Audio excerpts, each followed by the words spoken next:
Namo Buddhaya. Bagaimana kabar kalian semua? Baik? Sehat? Bertemu kembali dengan saya, Ibu Susi Jati. Anak-anak, hari ini kita akan belajar tentang tempat utama ziarah umat Buddha.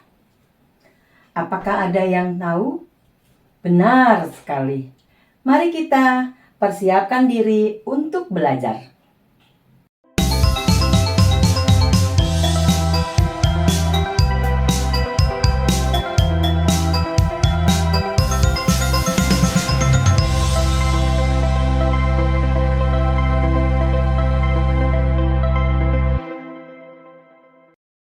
Materi bahasan, tempat utama ziarah umat Buddha. Anak-anak, menjelang Parinibbana, Buddha menguraikan Parinibbana Sutta, yaitu tentang tempat ziarah umat Buddha. Buddha menjelaskan tempat-tempat yang menjadi tujuan wisata Dhamma dan manfaat melakukan ziarah ke tempat-tempat tersebut.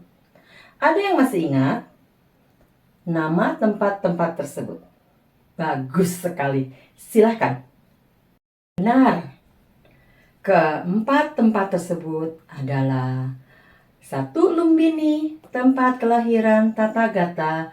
2. Bodh Gaya, tempat Tathagata mencapai kecerahan sempurna. 3. Taman Rusa Isipatana, tempat Tathagata memutar roda Dhamma pertama kali. Dan 4. Kusinara, tempat Tathagata merealisasi Parinibbana, keterbebasan akhir. Pada pembahasan pelajaran hari ini, kita akan membahas 2 tempat utama ziarah umat Buddha, yaitu 1. Lumbini, 2. Bodh Gaya. Ada yang tahu tentang Lumbini? Bagus, tepat sekali. Lumbini adalah tempat kelahiran Bodhisatta. Nah, anak-anak, perlu kalian ketahui bahwa Taman Lumbini sekarang dikenal dengan sebutan Lumende. Sekitar 2500 tahun silam telah terjadi satu peristiwa maha besar yang menggetarkan jagat raya. Seorang Bodhisatta lahir ke dunia ini adalah anak dari Raja Sudodana dan Ratu Mahamaya dari suku Sakya. Beliau lahir di bawah pohon sala saat ibunya dalam perjalanan ke rumah orang tuanya dari Kapilah Watu. Anak-anak, ada yang tahu apa yang terjadi pada kelahiran Pangeran Gotama? Ya, betul. Pangeran Gotama dapat berjalan 7 langkah ke arah utara dan di setiap langkahnya muncul bunga teratai. Setelah berjalan 7 langkah, bayi Siddhartha lalu mengucapkan, "Akulah pemimpin dalam dunia ini. Akulah tertua dalam dunia ini. Akulah teragung dalam dunia ini. Inilah kelahiranku yang terakhir. Tak akan ada tumimbal lahir lagi." Anak-anak, perlu kalian ketahui, Lumbini sejak tahun 997 menjadi situs warisan dunia UNESCO dan simbol perdamaian dunia. Di Lumbini terdapat wihara Maya Dewi yang dibangun untuk menghormati ibunda Pangeran Siddhartha.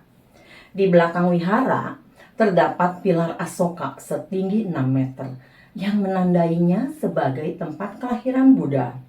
Sedikit ke arah selatan, pilar terdapat kolam Puskarni yang diyakini sebagai tempat Ratu Mahamaya mandi sebelum melahirkan.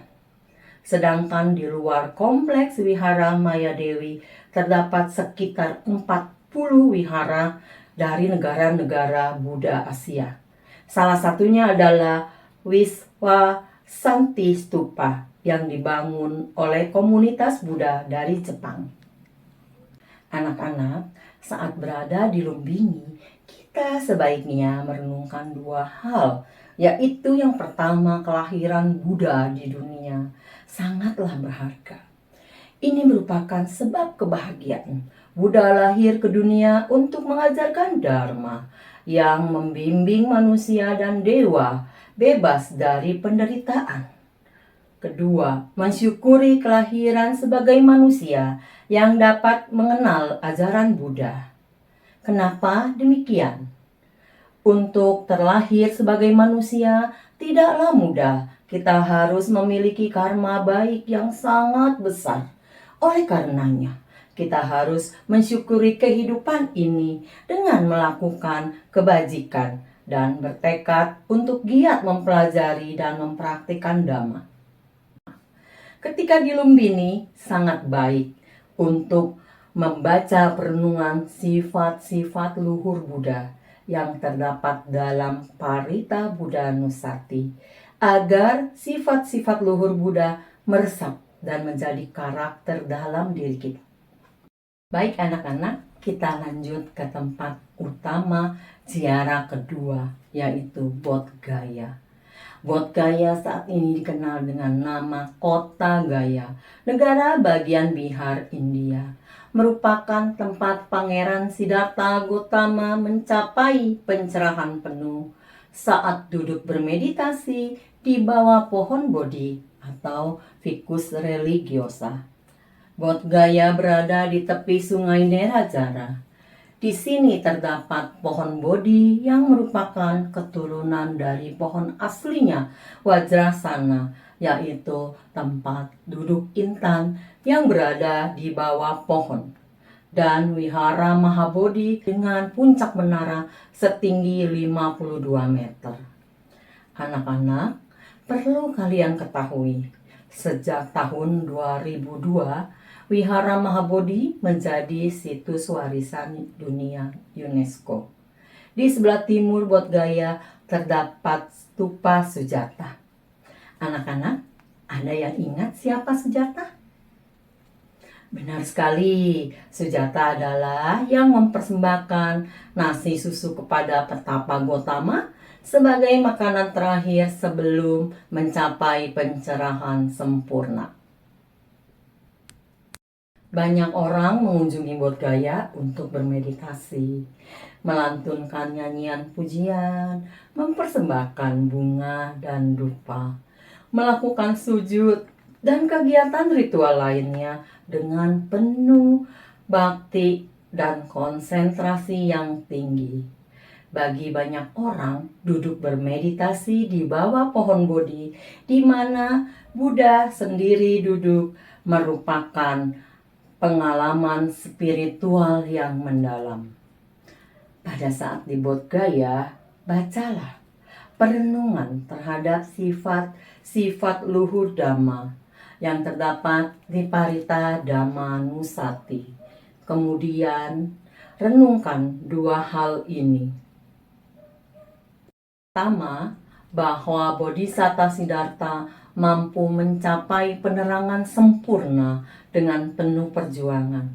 Kita pun harus ingat dan meneladani semangat juang Bodhisatta Siddhartha dalam menjalani kehidupan, terutama saat menghadapi kesulitan.